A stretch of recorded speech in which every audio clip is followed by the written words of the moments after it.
नमस्कार, जय श्रीराम. आपण आता प्रत्येक झाडाला टाकतोय काय जे बा हे आता निमुनीचं झाड आहे त्याला पण टाकलं आहे.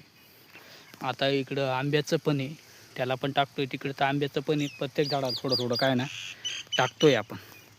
आता याला पण टाकलं गेलं आहे. आता इथं थोडी थोडी माती टाकली आपण आणि नंतर पाणी टाकू.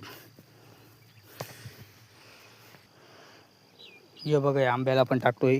किती लहान झाड आहे म्हणजे 6-1 महिन्याचं आहे तरी पण त्याला मोर वगैरे आलेला आहे.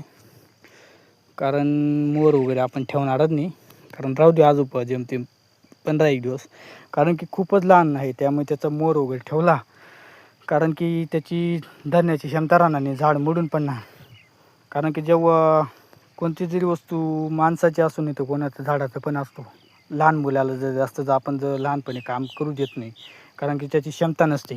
त्याला आता त्याला जर मोर वगैरे ठेवला तर त्याची कॅपॅसिटी मुरून जाणार, वाढ वगैरे होणार नाही, काहीच होणार नाही, कारण की जिथं होईल. आणि आपण काही म्हणजे 8-1 दिवसात त्याचा मोर वगैरे काढून घेणार. प्रत्येक झाडाला टाकतोय आपण थोडं थोडं काय आहे ना टाकतोय. 8-1 दिवसात परत ऑब्झर्वेशन करणार आपण, काय जातं काही नाही, काय होतं काही नाही. नंतर उद्या परवा लगेच इथं सॉईल चार्जरची ड्रिंचिंग होणार. सॉईल चार्जरचं जे आपण पाणी वगैरे केलं होतं त्याची ड्रिंचिंग करणार.